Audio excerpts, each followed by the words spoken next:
720 to 1. Never tell me the odds.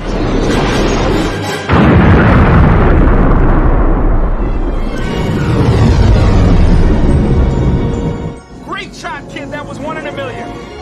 Remember, the Force will be with you.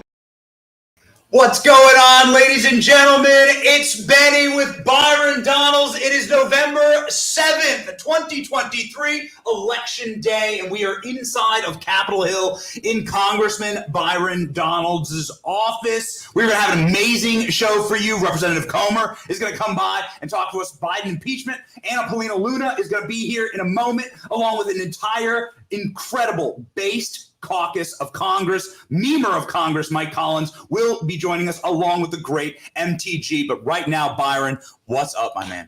Man, I'm good, actually. You know, we are going to try to figure out how to fund the government. We're going to be conservative in that. We're going to fight for border security, make sure that gets done. And definitely going to hold the Biden crime family accountable. Listen, I never knew I was Luke Skywalker. I'm loving that. Yes. I'm loving that. I love Luke. Boom. I love it. Biden crime family, Death Star. Well, look, it's crazy. Are you a Star Wars fan? Big time Star Wars. You're a Star Wars I've seen all 9 movies. Love it. I'm a sci-fi guy in general, so I'm a Trekker, not a Trekkie. That's weird. I'm a Trekker. Love Star Trek. Love all that stuff. Wait, you do like Star Trek and Star Wars? Yes. Both. Yes. But I love Star. One love over the other. You can't have two masters. It's Star Wars. Masters. But this is my Disney problem because I love Star Wars, but Disney is, it pissed me off with a lot of the woke stuff. They in your district? No, they're not in my district. But I had to get rid of my Disney Plus. I had to. Really? It was too much. Listen, if you're an adult, you want to do your thing, do your thing. God bless you. I don't agree. But to stick it into movies incessantly for little kids, I just can't get there. So I had to cancel Disney Plus. You take your kids to Disney World in Florida? They're older now. We don't go anymore. Yeah. Now they want to go to Universal Studios. They want to do big roller coasters, water slides. Now they want to just go to the beach. Nobody cares about Universal, man. They keep it locked in, right? Like family-friendly entertainment, Dr. Seuss, Velociraptors, the old Marvel characters. Listen, the Mummy ride is still one of the best rides. It's a great ride. Really? The Rock and Roller Coaster, amazing. Actually, so my music on the Rock and Roller Coaster is actually it was Kanye, but you know what it is now?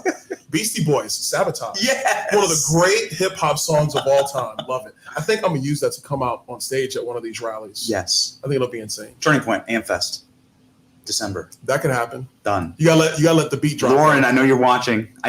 This is easy. I know you're watching. I'm doing your job for you. You been to Harry Potter World?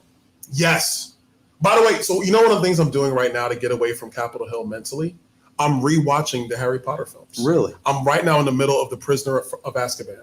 I'm in the middle of film 3 right now. Amazing. This is the stuff I got to do. Look, Capitol Hill is crazy. But the thing that we're committed to doing is doing the necessary hard work, which is a lot of times standing up strongly to the Senate, definitely to this White House because they're nuts. But you got to find ways to just kind of break away to recharge the batteries. Yeah. So watching movies and cigars are my breakaway. You got a cigar chair over there. It's not in the shot, but there's an entire chair. ALX is sitting in it. Producer ALX is sitting in it right now. There's an entire chair with a giant box of cigars, and it's right by the window. You're thinking over there? I think with that, yes. Yeah. I think decompress. The Dyson fan blows all the smoke out the window. I got a humidor over there on the floor. A couple of bottles in this office that are not in the shot. They're hidden. Look, to be honest, we're dealing with an administration that is lawless, that is corrupt. And the only way to hold them accountable is you got to be tough and you got to be firm. And I think the House Republicans, even through all the stuff that's happened the last month, what's coming out is a resolve that is tough, that is firm, that does not want to continue business as usual here in Washington, D.C. And so there's going to be a lot of decisions that are going to be made over the next couple of weeks. Some people may like, some people may not. But the end goal is to hold this administration accountable and secure our border. Yes. That's the end goal. Yes.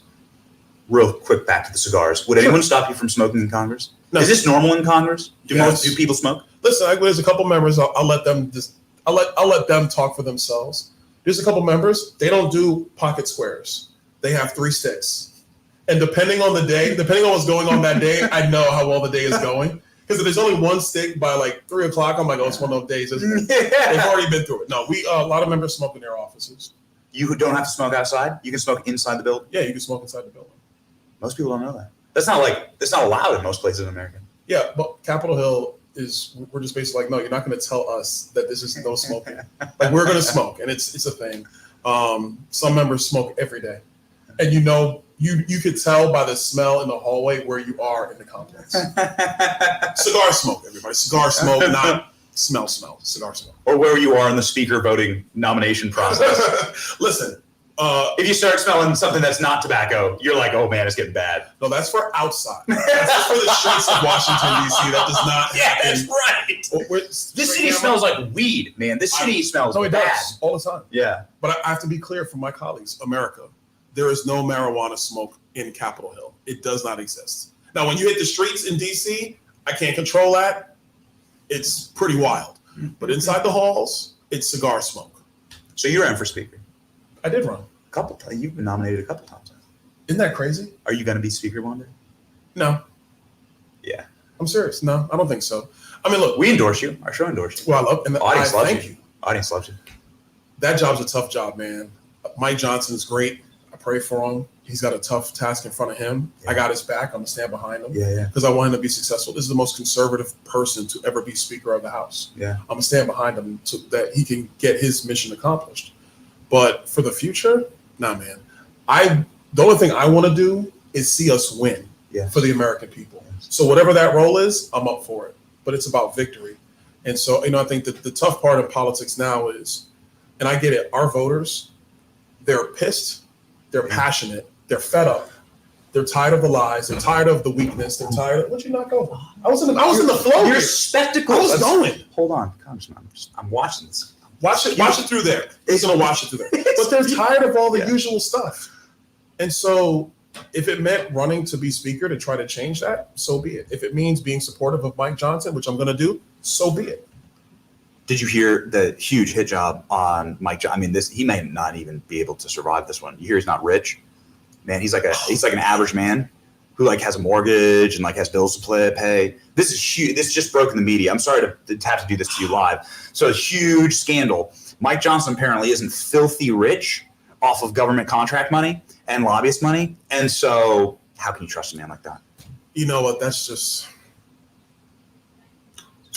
makes me like him more. Actually, no. Look, I could not. Most of America's trying to figure out how they're going to move from one month to the next. This is the people's house. So if the guy who's in charge of the people's house is a guy, good. Maybe the Senate and the White House will start to realize what's really going on in America and stop playing these games between people who have contracts and people who have been in the game for too long, playing inside baseball as opposed to doing what the country needs. What is that hit job? He's not. I couldn't believe it. I actually read the article. I'm like, this is for real. He's not. Mike Johnson isn't super rapper rich, and doesn't have a bunch of Ukraine money flowing through his bank account, and so shame on him, right? He's got to pay his mortgage. That's this town, man. This town is more concerned about how things look and historically how things have been versus the reality happening in the streets of the country.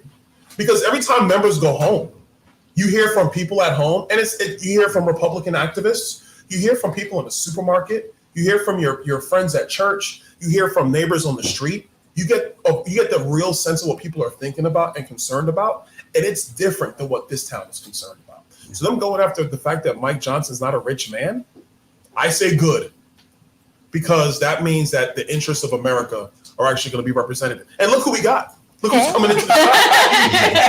What's going on? Hey, everyone. What's going on? We said it's going to be a wild show. We got an incredible show. It's way better than The View. This is way better than The View. Did you compare us to The View? Ensemble cast here. The based off the basest caucus in Congress. Do you want to know? You do the intros. I'm going to shut up. What's up, brother? Memer in chief over here. The Memer in chief. I didn't know you had a carry permit in this town. Got the guns out. Oh, man. How we do the show? I know. Are you serious? If I'd have known that, I'd have wore tank top. I appreciate a good thing. They're good. And speaking of dad, my dad is downstairs. Well, Andy's downstairs. He's going to bring the baby. Oh, Andy's going to bring him up. Maybe. That's my little We got Do we got mom jokes? Is that a thing? I haven't. I don't have any new mom jokes yet.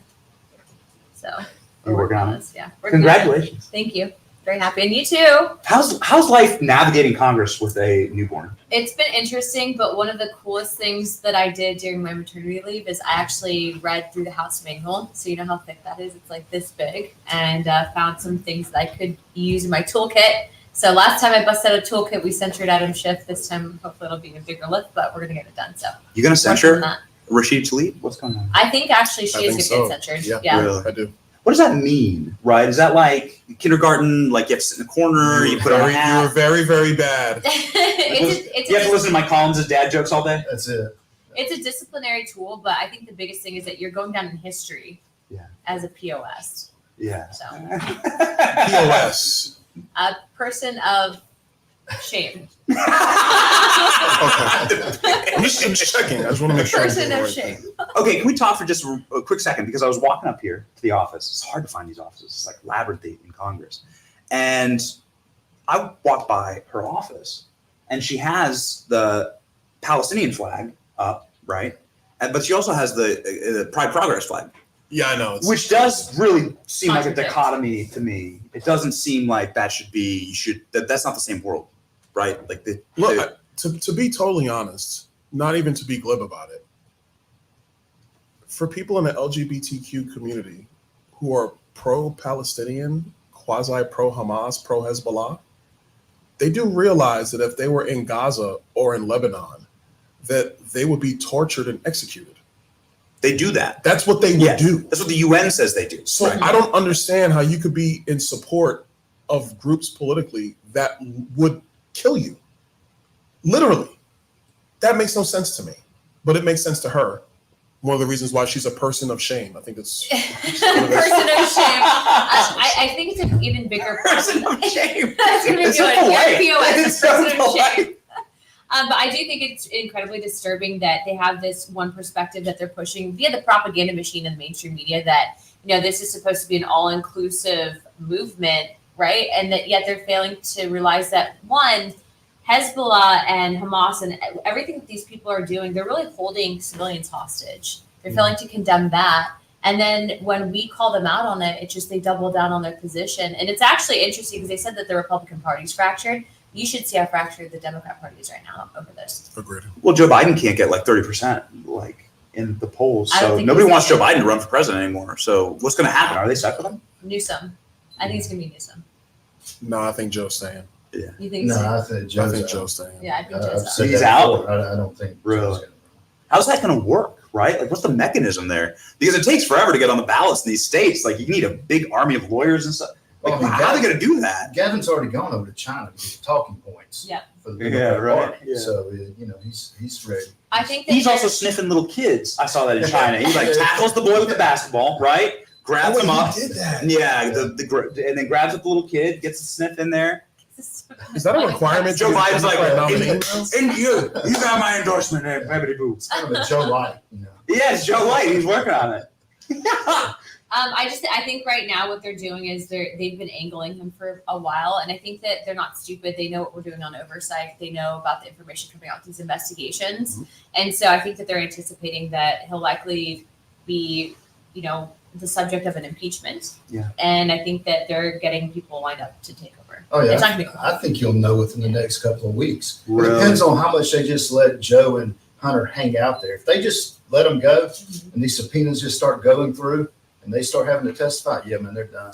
So we were at the White House yesterday, Mhm. and it's amazing. I thought there was like a lot of reporters that worked at the White House, and I remember asking questions in the White House press briefing. Lots of reporters there, right?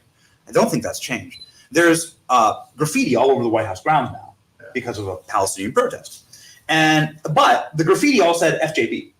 Can't say it on live stream, but like scrawled out in giant letters on every monument is an FJB. Multiples on multiple monuments actually. And I'm like, these are leftists writing this, Yeah. right? And this is in fully, it's so close to the White House, Hunter Biden could see it from his room. Mhm.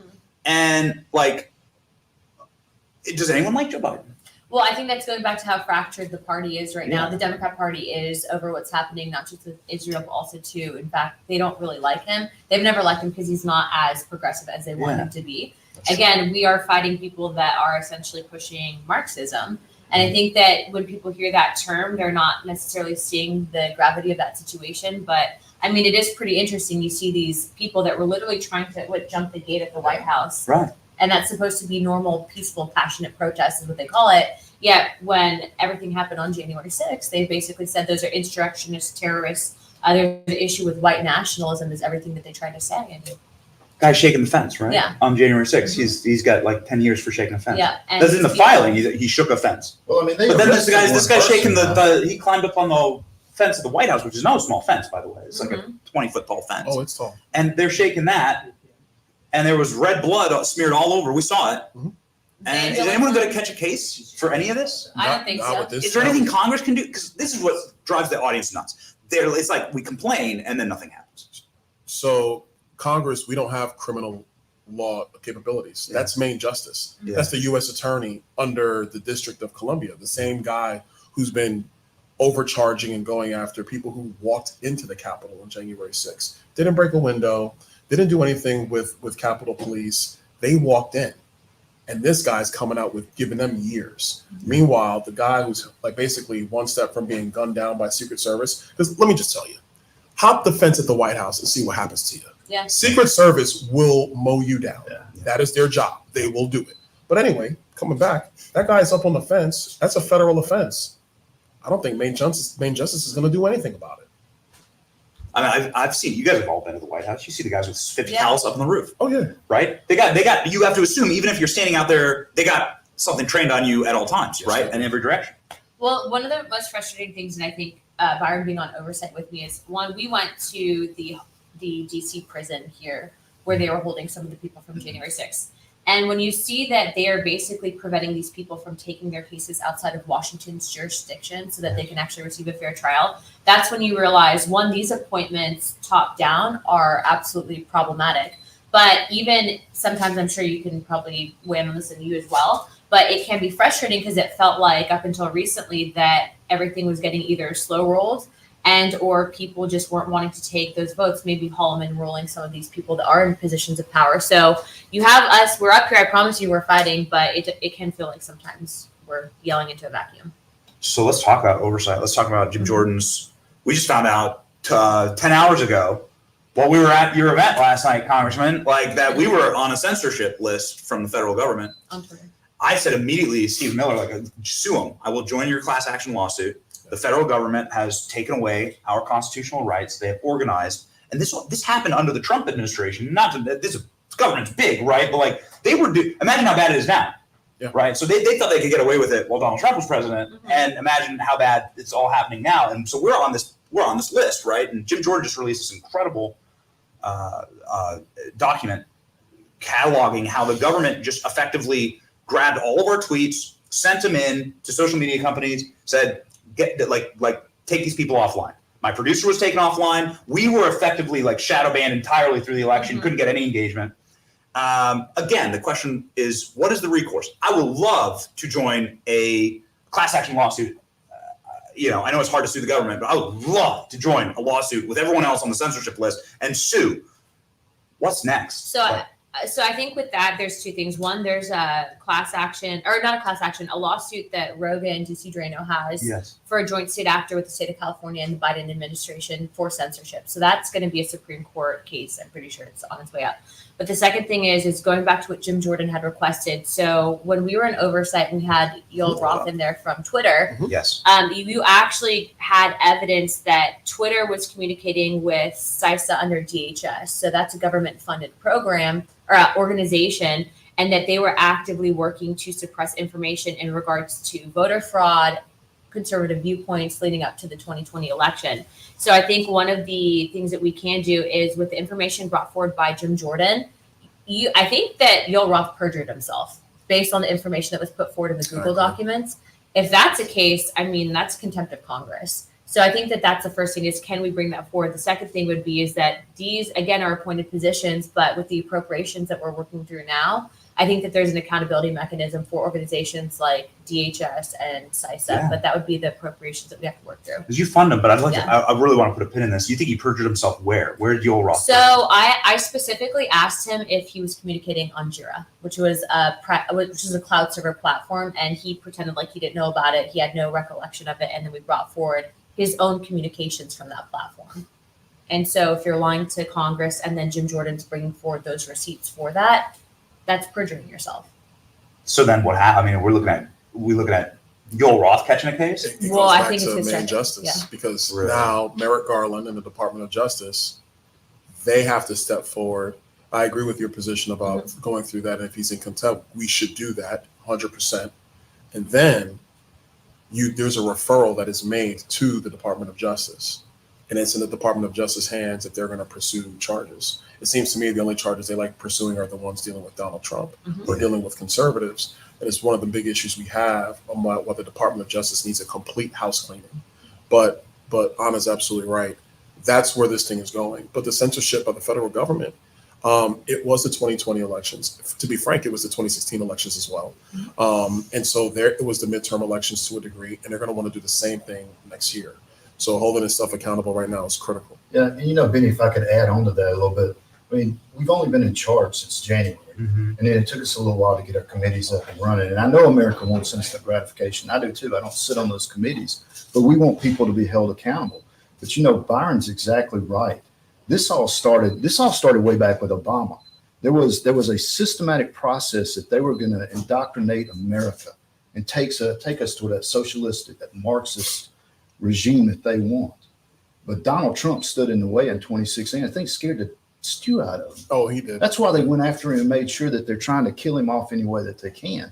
But with us regaining the majority in the House, and now we've held hearings, things are becoming so evident now. They come to light. And as they come to light, people actually see that, they're going to hold people accountable. And you're going to see, I mean, there's an avalanche already coming out now with whistleblowers and people wanting to step forward with information they know.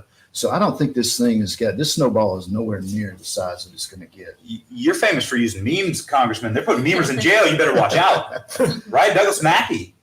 Yeah. What is it? How long, ALX? 7 years? 7 years for Mackey? 7 months? 7 months. 7 months. 10 months. I think it is. For making a meme. Yeah. And so, I mean, again, what is the solution here? Everyone's like, defund. And I understand. Like I couldn't imagine being in your role because everyone's like, why haven't you deported Joe Biden yet? What's wrong? Deport him back to, I don't know, Ecuador. Why would you deport Joe Biden to Ireland? Like, send him back. Yeah, I don't know. Like, but I get it. There's limitations. But at what point do you start playing hardball where it's like, you really do defund? The hardball is about to begin. Yeah. Yes. Because with the new speaker in place now, I think the conference is in a real good spot to do that. There's about 4 different steps that got to get worked out. I'm not going to talk about that now because I want to keep some stuff back. Inside You don't want to baseball. blow stuff up. Cards and film. But at the end of the day, it is about policy changes through spending. Like, you're going to fund the government to a degree. Let's just be very clear. The government's going to be funded. The question is, what are the policy parameters around the money that the federal agencies have to do their business?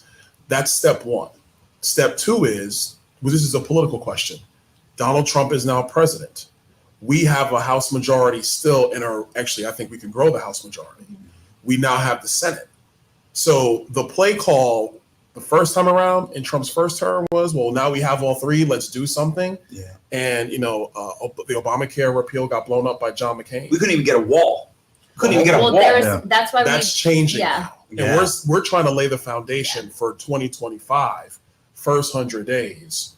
We just start running through the place and doing a bunch of the changes that need to be made. I mean, you think, Benny, since 2016, almost 70% of this conference now is America First agenda representatives. Very true. 70%? Almost 70%. It's That's huge. Remarkable. It's changed a lot. Yeah.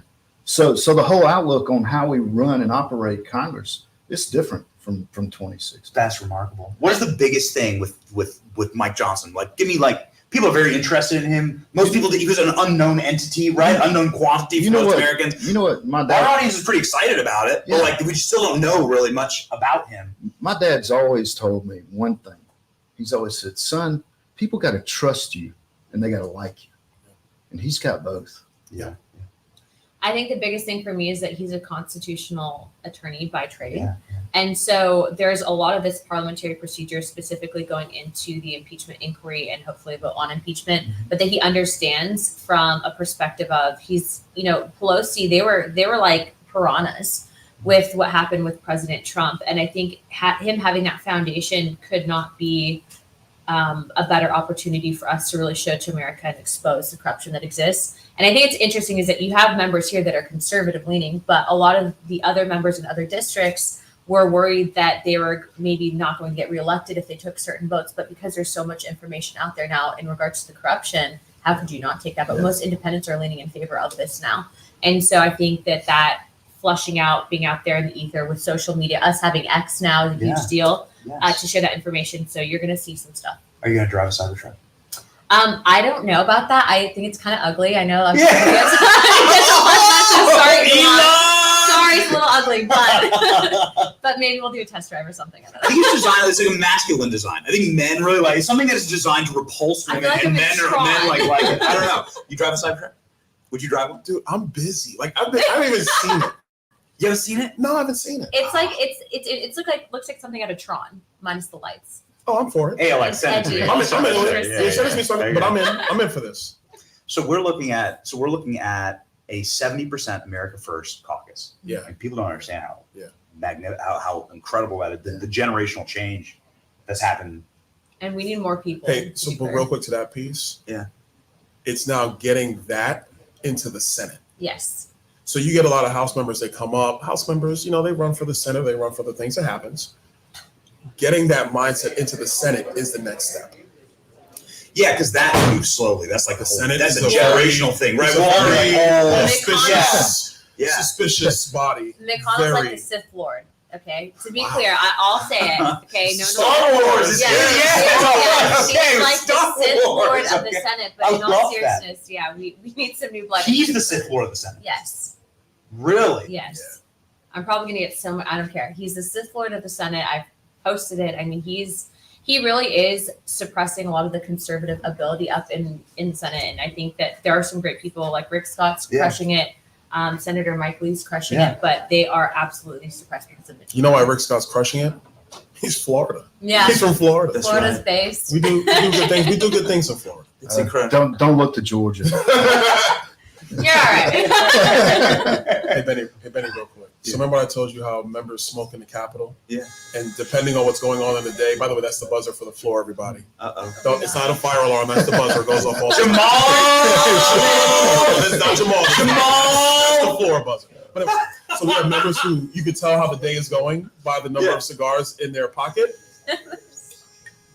Troy Nels, baby. He's always out there. Do you actually carry? We got Congressman Troy Nels in the house. Do you actually carry handcuffs on you at all times? No. What's this? Was this like waiting for you, Jamal? Where did you get the handcuffs? Well, I'm not going to disclose that. Capitol Police. I'm out. Got to run. You're out. I'm out. I'm going to Troy get in. Okay, real fast. Explain the ring. So let me see this. This is great. So this is the championship ring from the Congressional baseball game. So Roger Williams out of Texas, our coach, gave one of these to everybody. Now he didn't ask me for my ring size, my finger size. So like it goes that far. So I decided how I really use it. This is my pinky ring. Hey, so the bubblegum machine only had one size. Listen, man, when it's time to use like knockout power, this is what happens. You were telling me before we went live, you have the bat. So you use the bat. This is a ceremonial bat, right? This is the bat that he gave all of us. See, signed by him. Roger Williams, That's right so there. cool. So he signed it. Great. Most members have it signed with like the metallic pen. Not me. This is my thinking back. So I'm in here. I'm swinging, not at staff or anything. I'm usually in the corner while we're talking policy or we're trying to figure out what the heck we're doing next. And I'm over here. So this is my thinking back. But Hamas direction goes down. You're ready. You're trapped. Well, yeah, but this is really this is my tool to battle the White House and the Senate. This is my Metaphorical. Yeah, that's right. What's your Speak softly. Principles. With my principles in tow. Constitution in the pocket, bat on my shoulder. Ladies and gentlemen, this is why we're up here. We're here to show you this. You should be inspired. You should be optimistic. These are your representatives up here, and they're like, you should be excited. This would not be possible 5 years ago. Oh, last but not least, We're rocking. last but not least, go Knowles, go Florida State. 9-0, baby. Argos. There you go. Excuse So me. who? Sorry. So what you say? UWF. Sorry, Deb. Is there something going on with you? Did you say UF? We're Who? no UWF. West Florida. UWF. Don't even. They play football? Yes, we got a team. You know, Byron, you're sitting on the couch with back to back. We're going to talk about Georgia later. We're talking about FSU right now. SEC rules Where? in college football, man. I can't say anything about that right now. You might have me on that. But watch out for my notes. I'll see. Okay, all right. All Dana White. We'll do a UFC. We'll do a brawl next time. Okay, I'm moving over. Producer telling me to move over. Congressman. Am I? Woo! I'm out. Okay. Oh, I wanted to talk more. Okay. All right. We're just rocking. We're rolling. We're live. Okay. Producer saying we're swapping. We're moving. We're shifting. Benny was How going cool is to this? enjoy it. You have 2 congressmen? Yeah. Okay. You're in good hands. I know you're in very good hands. Okay. How are you? Yes. All right. How you doing? Great. You're on the couch. Yes. Holy cow, you brought in the big guns. Oh! Corey, what's going on? Yeah, you too, man. Okay. Benny, Hi. Right there. I just Right want there. to know about it. We're live, baby. Don't mind us. We're live. All right. Yes, we are live. Can we do over here? All right. Great. All right. The Base Caucus. Can we start it? Can we be based? I guess you already have the Freedom Caucus, so we could just The Base Caucus. Base Caucus. That's what we're trying to. That's what this is. how about Republicans that actually care about the issues that matter to Republican voters and Americans? Like censoring Rashida Tlaib. Or just being Yeah. poor Or representatives. impeaching people, Yeah. holding people accountable, maybe stopping the weaponized government. I don't know. I'm on a roll this morning. Yeah, that's right. Well, are we gonna? Is she gonna get censored? She should be. Yeah. Well, there's 2 censure resolutions. I brought mine. Mine actually addresses the real issues. The other one's like a little slap on the hand. Can you show? That's the camera right there. Can you show us Okay. the resolution? Oh yeah, here's mine. It actually addresses October 18th, which was no different than January 6th when people came in and occupied the Capitol complex. It calls her out for saying from the river to the sea, wanting the genocide of Jews, ridding them out of Israel. But more importantly, it gets into those 5 details of the group she's organized with, Benny, a group called Global Intifada. We have pictures of their cell phones when they were messaging each other back and forth in the Cannon Rotunda when they were occupying the Cannon building. And the name of their group message was Global Intifada. And as the lead attorney for the Southern Poverty Law Centers, she was in that chat, and we have pictures of her name in that chat. This wasn't just. Rashida Tlaib was in the chat. No, the lead attorney for the Southern got it. Poverty Law Center was in the Global Intifada, meaning Arab uprising jihad. Corey Mills is very familiar with this. He just went to Israel. But what happened on October 18th is no different than January 6th. And my censure resolution holds Rashida Tlaib accountable because she incited that mob with a speech, and she is organized. They fundraise for her. They support her in Congress. And that's why this censure resolution is important. Congressman, you've been rescuing Americans from Israel. Dozens, hundreds now, Well, bringing people we're home. closer to almost 300 at this point.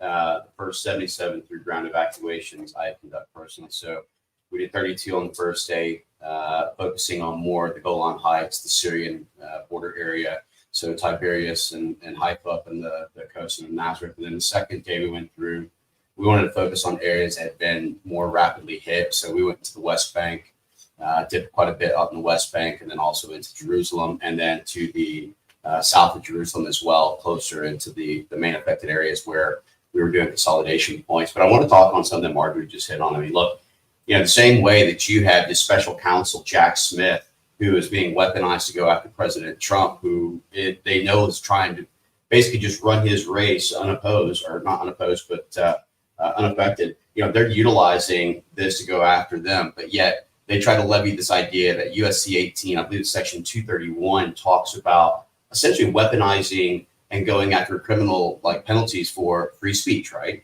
Well, they're doing the same thing to the J6 people. There's people who are sitting in prisons right now with no charges, no freedoms, no right to their due process as afforded to them under the Constitution, but yet Rashida Tlaib and these, pro-Hamas, which is a pro-terrorist organization, are allowed to run rampant amongst our capital and have no repercussions whatsoever.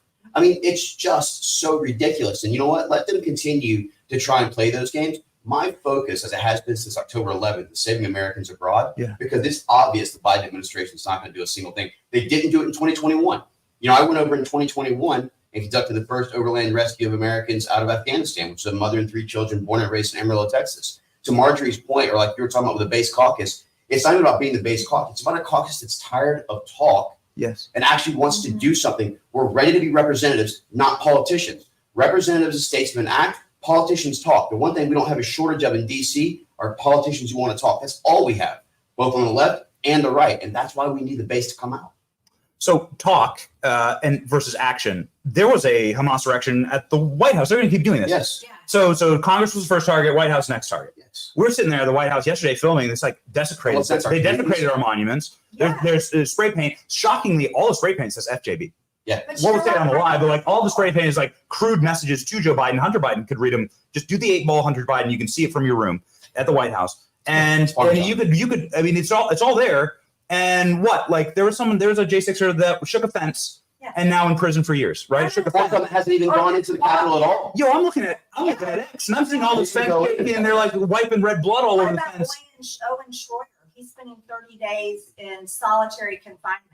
Is anyone going to catch a case? Or Jeremy Brown, who's in Pinellas County right now, who's a former Special Forces, former Ranger, who was there providing medical aid to people on the outside of the Capitol, didn't even go in. He's still being held to this day. Mm-hmm. So it will only stop when they take medicine, right? Well, when they take the medicine. Am I wrong? Maybe these are terrorists. These are pro-Hamas terrorists on the streets. They just killed a 67-year-old Jewish man. That hit the news yesterday. Someone hit him on the head with a megaphone in LA. Buying children in college. It's going to get out of control. And I agree with Corey. Too many people in Washington, not these gentlemen I'm sitting with right here, but too many people, and I'll call out Republicans too, want to be politicians, not representatives, and no one wants to hold this government accountable. So you can refer to the Department of Justice, a criminal case, right? You would say, hey, this person behaved criminally. We can, but you know that they're not going to do anything. It's not going to do anything. Look at what happened to all the riots in 2020. That's why it's so important that President Trump gets reelected. That's right. Because he's the only person that can genuinely change the trajectory of our country and can genuinely change the way the DOJ is working and all these. We can pass bill after bill after bill. We know that Chuck Schumer's not going to take it in the Senate. We can pass HR 2. We can pass defunding Jack Smith's investigation. We do all that. Schumer's not going to have any of that in the Senate. The only way to genuinely change the trajectory of our country is electing Donald Trump next year for president, and he will completely change the way that the DOJ, the AG, our Homeland Security, the border, all of that is done. And all of us on this panel right here have endorsed the president. We know he's exactly what we need in 2024. We need bold course corrections. Yes. We need not just policy change domestically, but internationally as well. He had the greatest foreign policy that we've seen in our lifetimes, whether it was the Remain in Mexico, China Phase 1 deal, Abraham Accords. You go on the plethora, holding the UN accountable, which I think we should defund at this stage. The UN, in my opinion, stands for useless nations. And then looking at how we actually hold NATO accountable for their 2%, who's actually the most impacted by what is going on with the China, Russia, Iran, North Korea. President Trump understands that. And I'll be clear, not only is he the right person for it, but the things that are necessary to do, you cannot have a re-election looming over your head to do it, to have the moral and political courage to go forward. The only one out of this entire selection is President Trump, who doesn't have those things looming over his head that can go in and actually make it happen day one. Who's being protected by the regime right now that catches a case on day one? Trump's DOJ. What would you advise Trump's DOJ, whoever would be Attorney General, who would you advise for them to go at? Would it be Joe Biden? I serve on the oversight committee. We have checks, literally checks, $200,000, $40,000 written to Joe Biden from his brother Jim Biden. They are the crime family. They're the Biden crime family. They are so corrupt. Our Department of Justice needs to go after them. And even the wires that uses his personal address as the verification for where the wire should be sent to. Because that's just money laundering, right? Yes, So then it you is. report that you got a loan payment, you don't pay taxes on that. Like low level. Well, but think about it. It Yeah. was a $400,000 payment to Hunter, of which it just so happens $40,000 check goes to Joe Biden. That sounds like 10% for the big guy. It's a perfect 10% of the big guy. It's like actually the math works perfectly. It's 10%. So who would be Attorney General? That's a great question. I don't know. See, this is up to President Trump. Yeah. And I think President 'Cause I was Trump, talking with Ted Cruz last night, and he was like, we were in talks with Attorney General first term.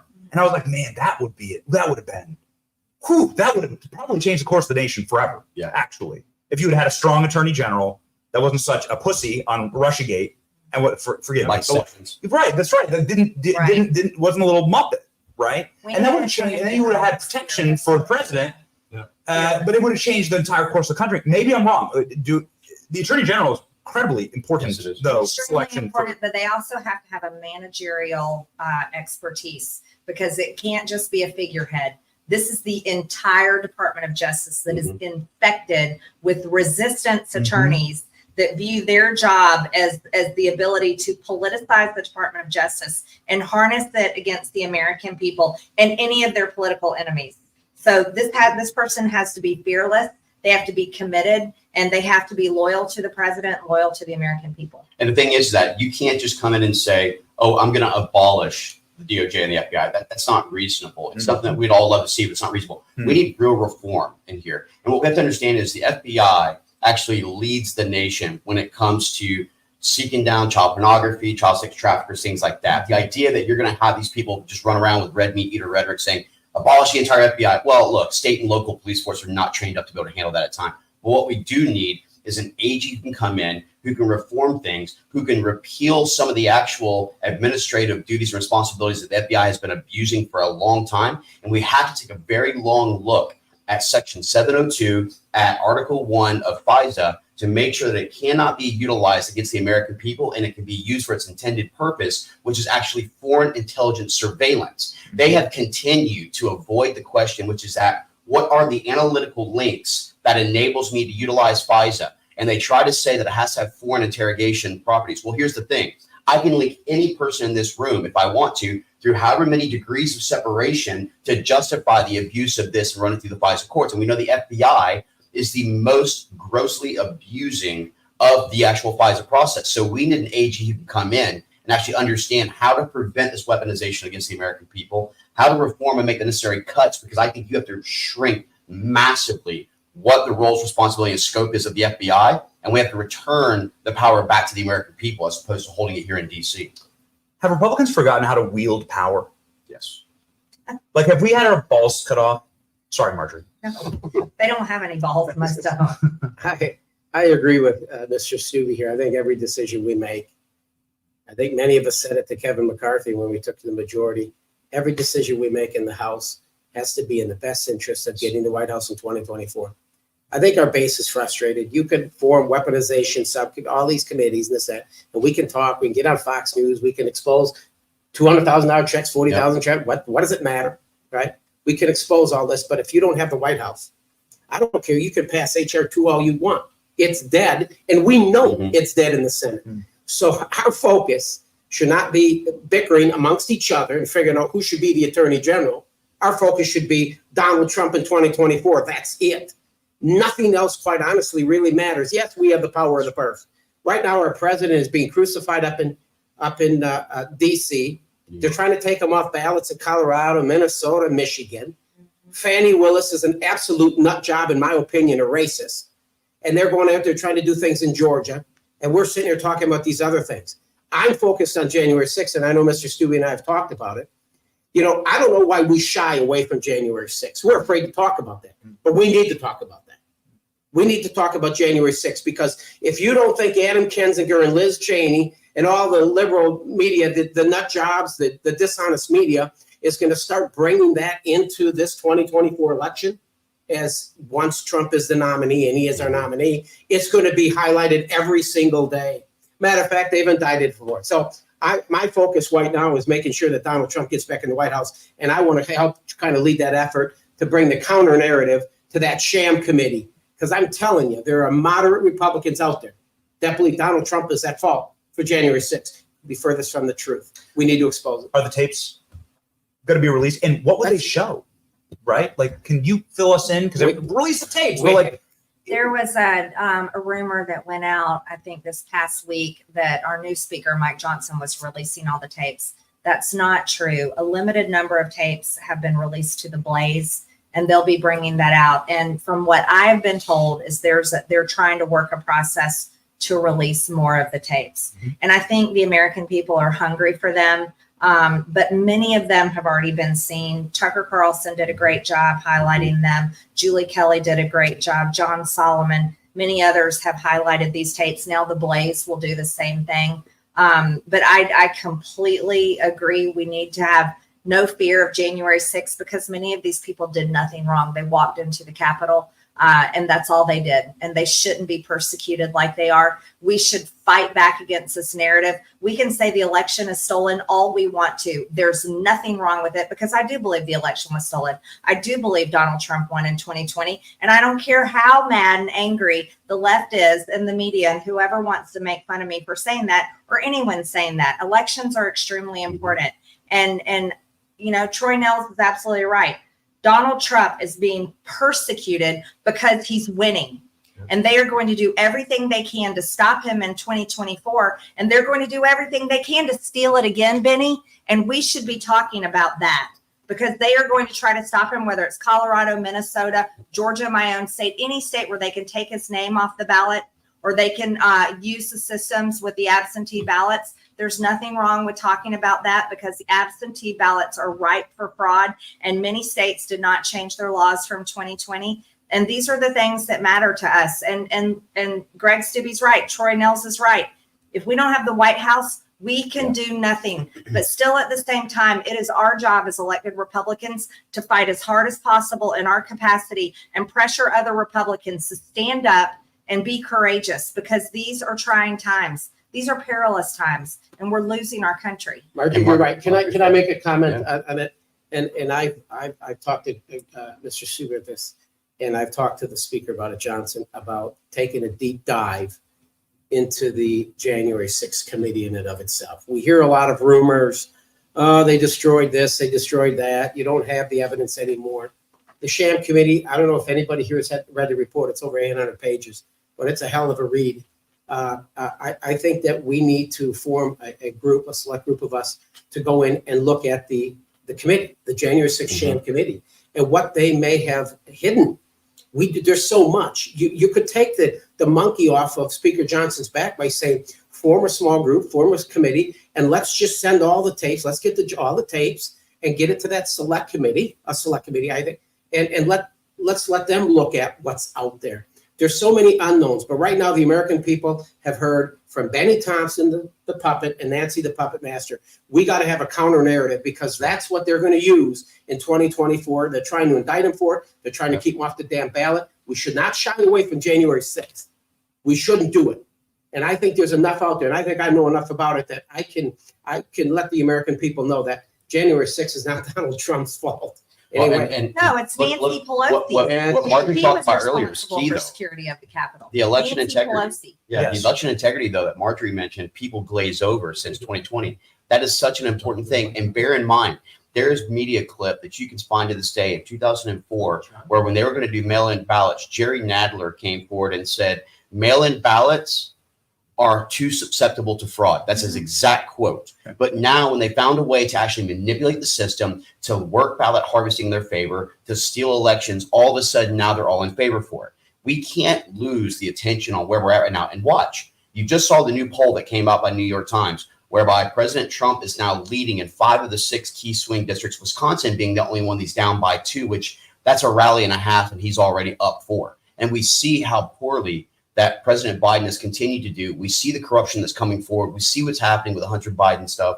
So it's no doubt about it. Not only going to become the actual nominee, but he's going to become the next president of the United States. But we have to focus on the key issues that we said in 2022 that we were all running on, which is election integrity, release of the J6 tapes and the political imprisonment, stopping the weaponization of DOJ, getting our House back into fiscal order. These are all the things that we said that we were going to do. It's time for us to actually deliver on that. Issues that we've talked about here, we didn't have them under Donald Trump. Israel, Ukraine, didn't have any of it. Yeah. I go back to my sock.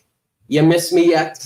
You miss me yet? I don't know. I am telling you right now, folks, I think we all on this panel agree. If you don't have the White House in 2024, folks, I don't know. I think America, this guy, this nut job in there, has destroyed our country in 3 years. Yeah. You give him another 4, buddy, we're in trouble. Now, I want to impeach him. It's not going to go anywhere in the Senate. Yep. We can impeach him so he can't sit up on stage, say, here, Trump, you've been impeached twice. We say, hey, asshat, you've been impeached once, right? But we want to make sure we give him his warm milk and put him to bed early because he needs to be the nominee. I'm afraid of the guy with the pretty teeth in California, and I don't want Michelle jumping in that either. We need to make sure, give your viewer, tell your people, send $10 to Joe Biden because he needs to be the nominee. He needs to be the nominee because Donald Trump will clean his. Send him ice cream. Send him ice cream. We Don't need send him him, money. we need him to be the Although, nominee. I don't know, Gavin Newsom's got quite a record. Well, I just, Easy the to way run people against. vote today, That's a Marjorie, communist state. yeah, well, I'm concerned about Gavin that. Newsom was in China tackling little Chinese kids, sniffing Yeah. them, playing basketball. Joe Biden's the easiest way to get Making the White House. He's preparing.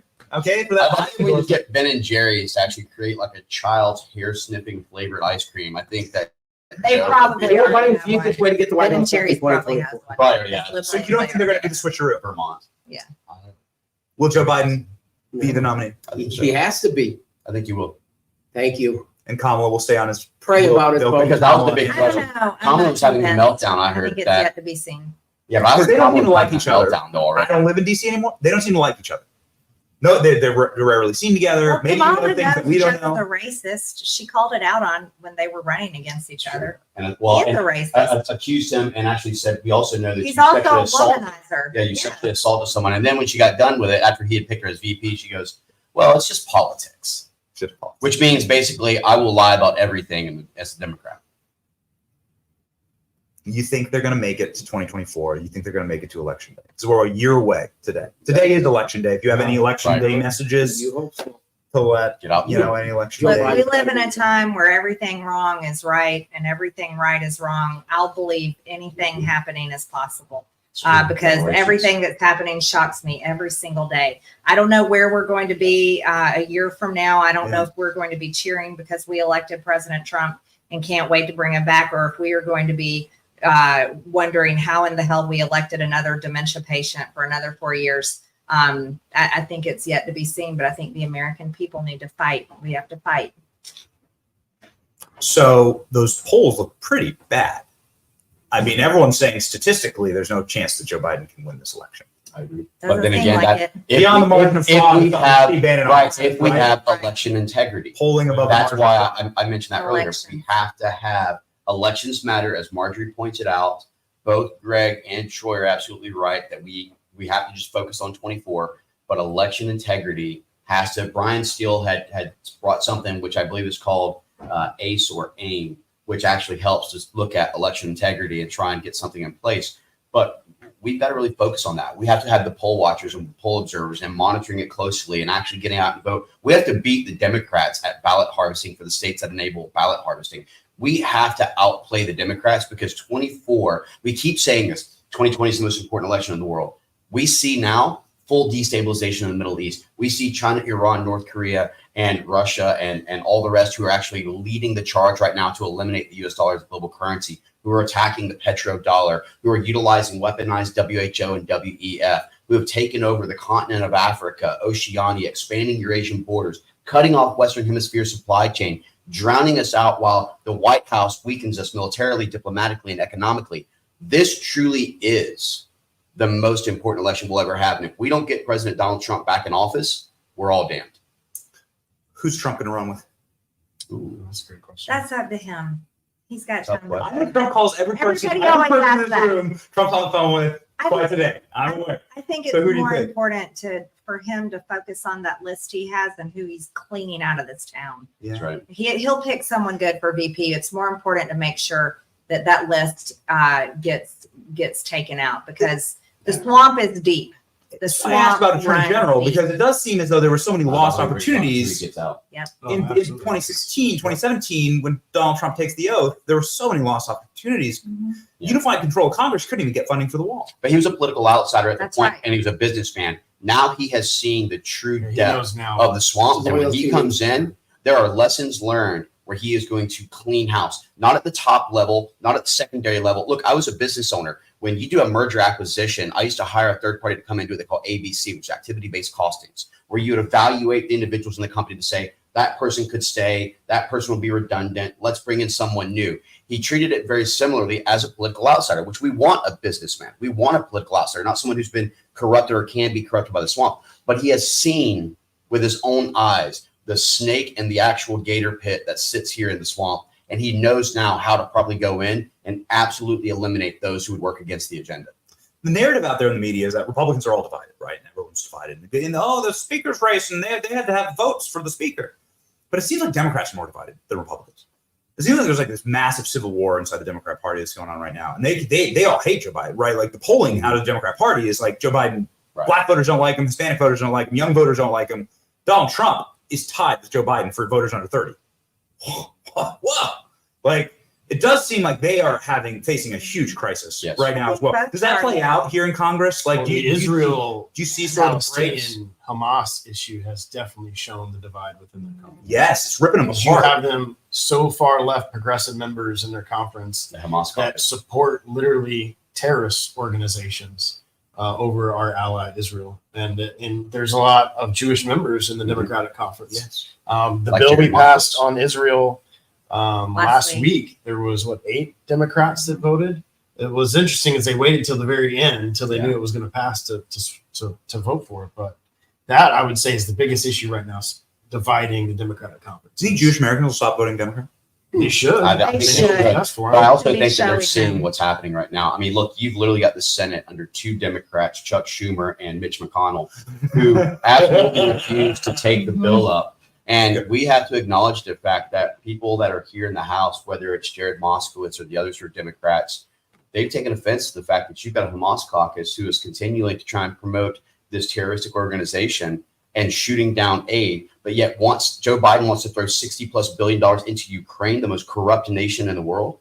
That to me is going to separate exactly, and that's why I love Speaker Johnson, by the way, and what he did. He divided it up, not forcing difficult votes on his members, because he does believe in a decentralized, member-driven, not speaker-driven solution. But he broke it up to where we can vote on Israel. And for myself, for example, I would vote down Ukraine funding and then support our funding for either disaster relief fund or our border. But he's given us that opportunity. Biden has prioritized Ukraine's funding over Israel. I think Democrats have taken notice of that. I think especially those in the Israeli communities who are being terrified, those at NYU, those at Ithaca, all the other universities who are now scared to even attend their own colleges. I think they've all taken notice. I think that swings and pivots towards Donald Trump for the election. Who's going to win that battle? Because the people are like the Hamas direction, so like that's radical. Like those people are not going to be suddenly like, well, actually, the state of Israel should exist. Like you don't make that transition. Who's going to win that? That is a big civil war inside. You want to know the battle I want to see won? I want to see the battle won for the American people. Our border is so over. I'm fed up with the foreign wars, Vinny. I haven't funded Ukraine a penny. And I'm sorry, I stand with Israel, but I didn't send them any money either. You want to know something? They are kicking Hamas's ass right now, and not American dollar has gone over there to help them yet. Not $1. And they are doing a great job defending their own country, defending their people. But we've had over 10 million people cross our border, over 1.8 million gotaways. And we know terrorists are among that 1.8 million. We don't know how many there are. I would argue there's tens of thousands in our country right now because Border Patrol arrested 73,000 since Biden took office. So how many of the 1.8 million gotaways? The border I want to see defended is the United States of America. Absolutely. And I'm tired of seeing 24/7 on the news, Israel, Ukraine, and every other country on the planet. Republican voters are like, but I would say there is 3.8 billion. We have allocated funding. In 2020, Senator Marco Rubio passed an actual bill that puts 3.8 billion guaranteed on revolver into Israel. So that does help with the Iron Dome and other things. And I do believe and I support Israel's right to defend. But Marjorie's correct. Our southern border, at the end of the day, we're elected by the American people and no one else. We have to serve the will of those we represent. So our southern border the greatest and number one issue for Republicans today. And Benny, this is why Joe Biden will get beat. It's sad the American people are having to deal with this, but the thousands that are coming through, that's not helping Joe Biden. The Mayorkas is in denial, and we know our borders are as incompetent. You got the crime taking place across cities across our country. You have right now Ukraine. Nobody is in Ukraine when Trump was president. Yep. Hamas wouldn't be in Israel if Trump was president. So sometimes I think the American people, and the pain has to be real. The American people have to experience pain for them to realize just how destructive this administration is. And I think the American people are seeing it. Do I want to see gas go to $8? Well, if it does, I'll say, well, America, you earned it. You voted for this asshat. He doesn't want to drill. He don't want to do any of it. So I think that as this administration continues with this disastrous policies, and there's a crisis on every corner in America, it only helps our cause in 2024. I mean, it's sad the American people are dealing with it, but elections have consequences. Have you gotten any briefings that there's going to be a terrorist attack here in America? Wouldn't surprise me if there was. Look, at some point, you look at the numbers and you see the number of people on terrorist organizations trying to come into the country. You have to assume that something horrible is going to happen. I don't see how we are not attacked in the next year. There was 43,000 Chinese Communist Party, Chinese individuals through the southern border, 30,000 Russians, Palestinians, Iranians, Afghans, like all of these people who hate our country are being allowed through the southern border. And it was hundreds of known terrorists have now been apprehended. We asked Mayorkas when I was on judiciary last cycle, have you released them into the country? He refused to answer that question. So you know they're being released into the country. You can't tell me that those people aren't coordinating something. Small cells. And I think that's exactly what we're looking at. If anyone wants to take an example, and this is my opinion, not to fear monger, but we had our 9/11, Israel had their October 7th. I think that we have to look at the model that was utilized on October 7th more so than this large, well-planned, methodical, kind of strike that we saw on 9/11. You're going to see these small terroristic cells are going to pop up as disruptors. I would see it happening closer to election cycles, especially if Donald Trump starts to go up in the polls. I would also see where people are coordinating attacks to try and break down confidence. And again, the whole idea of, we use the term terrorist all the time, but that means to terrorize the communities, the civilians, those in that populace. And so utilizing terror as a mechanism to try and get lower voter turnout, utilizing terror to try and drive a narrative, utilizing terror to sell doubt in the actual abilities for us to be able to provide security in our communities. While they think that's going to work against us in the Republican Party, this is the thing that we've been fighting against the most. Secure our borders, protect and actually support and defend our law enforcement. Make sure that we're deporting those who shouldn't be here. I'm not for you having your court date and your trial date. If you came here illegally, we should pass a bill that says you don't even have a right to even apply for citizenship any longer. We need to start focusing on the fact that with 11 million plus people, if you gather every illegal into one city, they'd be the second largest populated city in America. What does that tell you? Wow. Well, 98% of them that are ordered to be deported, they don't show up to their hearing, and this administration is not deporting them.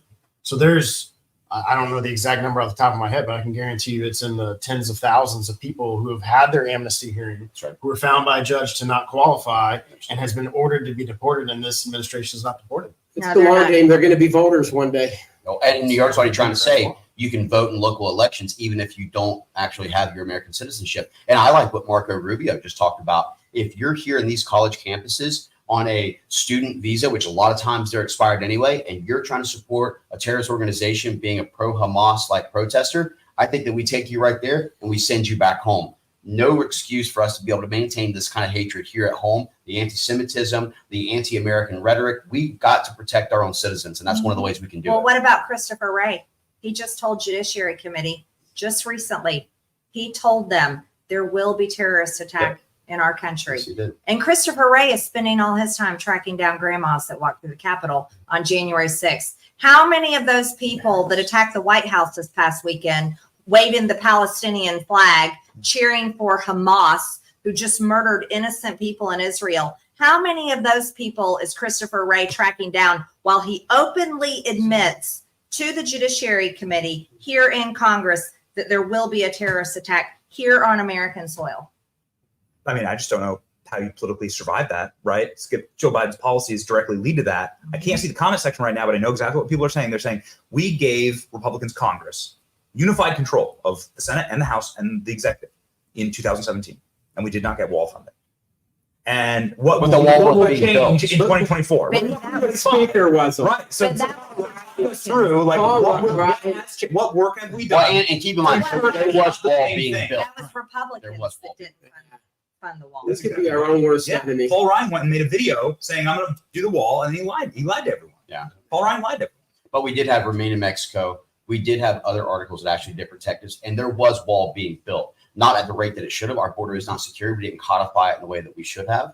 But at the end of the day, I wasn't in Congress. We're here now. Yeah. We've got a stronger base. We're actually knowing what the priority is. And the priority is, as you hear Troy and Marjorie say all the time, as well as the rest of the conference, our southern border must be secure. So tell me what changes, right? So I remember this. Nancy Pelosi was able to kill wall funding by saying it was racist. And then putting a wall around the Capitol. they didn't pass it. So will that work in 2025? I think that's up to the American people to send members of Congress who will actually do it. Yeah.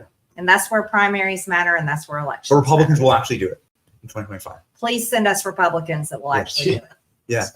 Yeah. And also force the Senate to take up H.R. 2, which is the most conservative border bill that the House has ever passed. And yet no one's putting pressure on Chuck Schumer and Mitch McConnell to bring H.R. 2 to the floor when we've already passed it here in the House. Look, we're elected members to the House of Representatives, not to the Senate. The upper chamber has to actually do their job. And then let Joe Biden go ahead and threaten to veto it. Remember, he threatened to veto the DC crime bill as well. And when it got to his desk, he had no choice but to sign it. We have to get the American people to literally blow up the phone lines with call after call after call to the Senate to say, why are you not passing H.R. 2? Why are you not bringing it to the floor? Why are you not putting this on the president's desk? You say you care about our communities. You say you care about the American citizens. You care about Americans that are being trafficked. Look, you have right now, you had in 2018, $500 million a year for the cartels and their revenue. Under Joe Biden, it's now over $13 billion, of which 40+% is just human child sex trafficking and tens of thousands of lives that are being lost to fentanyl that we know is being printed by mainland Chinese in the Darien Gap and trafficked through. If the American people care so much, get a bug in every single one of the ears of these senators and bring H.R. 2 to the floor to pass. The only way to do that now is to use the appropriations process as a crutch. And unfortunately, in our conference, we don't have even the majority in our conference is willing to shut down the government and stand with the American people and say, look, we are willing to shut down the government if you won't shut down the border. That's right. That's And right. unfortunately, in our own conference right now, we don't have the votes to do that. And the only way that we're going to get the Senate to negotiate with us in the current circumstance, because we have the House, is to say we're willing to shut down the government if you're not willing to shut down the border. And that's the only way you're going to get Schumer and Biden to the negotiation. Let it be the Schumer shutdown. These continuing resolutions where we get absolutely nothing that are voted on by almost all the Democrats and like half of our conference is how we're going to continue. I've been here this is my third term. And that's how we funded the government. And the American people have given us the House. Mm-hmm. And this is our one opportunity to stand and say, look, the border is so important to the American people and the safety and security of the American people. The terrorists are coming in, the fentanyl deaths, all of that we're willing to shut down the government if you don't shut down the border. That's right. But people look to the Senate and then they see the Republican leader going on campaign tours with Joe Biden, right? They like held hands. Mitch McConnell and Joe Biden held hands. That's why I said it's and two celebrating Democrats. bridges together like they were on their honeymoon. Well, and Mitch is working with Schumer. So that's why people get depressed, right? People are like, oh my God. But they keep electing McConnell back into the office. You know, the American people can't. You mean the senators? The senators do? The American people can't say on one side of their mouth, we want change. And at the same time, go ahead and elect the very people who are continuing to do this for 30, 40. We have people dying in their seats. That's why I'm such a big deal on, I like term limits. I like the idea of us actually doing what we said we were going to do. But you've got two Democrats, as I alluded to. You got Mitch McConnell and Chuck Schumer, who's running the Senate. And then you have Hakeem Jeffries. And the only one in the four corners who's Republican is Speaker Mike Johnson fighting the fight. Rick Scott looks like is challenging Mitch quite a bit. Yeah. And I like he challenged I love in the House. Tommy Tuberville is killing it over Yes, there. he is. Yeah. He is holding the line. We He's doing a have great we have a few senators really fighting hard, but Greg Stubbe's 100% right. Until Republicans are willing to tell the Senate, you aren't getting a penny from Shut us, it down. we are shutting it down until you actually do something for the American people, then nothing else matters. And then we can dangle what they value more than anything else. The neocons in this town, they love Ukraine. They love Zelensky, and that's the real power right there. It should never be paired with our border security because we know the Biden administration will take a policy win and run on it in 2024. But the real way to stop them is shut down the government or tell them you're not going to see a penny for Ukraine. I'm not voting for a penny, but say we aren't going to do anything for you until you do the right thing for our country. Is Ukraine done? I mean, like they're having a now in corporate press. Not Time magazine. Yeah, Zelensky's finished. So Like, let's say, give me someone who will pay it back. yeah, He's the biggest loser in this thing with Israel because obviously nobody's really talking about Ukraine so much anymore. So he's out there trying to get some TV time. He's trying to say, what about me? What about me? I have also been one of the people on the couch. I've never given him a nickel. I was one of 57, I think, when the first 40 billion said can't do it, won't do it. I've been to Ukraine. We've probably all been there. I won't do it. There is no strategy. But what's irritating too with some of my Republican colleagues is that Warren Davidson offered an amendment for funding for Ukraine. He said the administration, Joe Biden must come up with a strategy. If we're going to give Ukraine more money, the administration must provide us a strategy. Yep. It failed. It failed in a Republican-controlled Congress. Mm-hmm. So I'm telling you, we need to grow a backbone is what we need to do. We need to grow back. We just don't have the will right now. We just haven't had the will. Maybe it changes under Speaker Johnson. But Benny, I just want to tell you, you're a hell of a guy. All your viewers, Donald Trump 2024. I got to get the hell out of here. Yeah, we're down to our last minute here. Quick question, final question. Jamal Bowman. What actually happened there? He lied. I mean, look, this is the funny part. I like how people were so willing to expel, George Santos for the lies and lack of integrity prior to him coming to Congress. But we did nothing with Jamal Bowman, who is a member who was elected, who lied, and who's now being criminally prosecuted. Why isn't he coming up for the same expulsion as everyone else? I think that we don't need to focus too much time on him because it's not worth it. Maybe just start labeling everything not here, Bowman, on every one of the fire alarms around the Capitol. But the reality is that he does need to, at minimum, be censured for this. I know that Lisa McClain put something up as well as Maliotakis. But again, this is an example we talk about. We're so quick to attack ourselves, but not go after the left and go after all the wrongdoing. And to Troy's point, all three of us are military veterans. Warren Davidson's bill that would have actually made him put together an operational plan and strategy. We didn't go on a single operation or mission without an operational strategy or CONOP. So why is it that we're just sending open checkbooks? I won't support it. It's been handled wrong since the 94 Budapest Memorandum. There's no teeth, no accountability, corruption at an all-time high. I'm not going to allocate a penny towards Ukraine. Final message for Election Day today. A lot of big races across the country. What's the message? Vote. Go vote. There's a lot of conservatives that are very frustrated. Yes. Don't let Pelosi win and frustrate you, and the Democrats and Schumer and Biden frustrate you so much that you don't think that your vote doesn't matter, because it does. And if you start thinking that your vote doesn't matter, then the Democrats are winning and we're losing. I agree with that. That's the message. Amen. Ladies and gentlemen, this has been the Benny Show live from Congress. This has been great. Thank you so very much. We want to do this more often. I want to bring people more, bring the audience more into the building because this is where it all happens.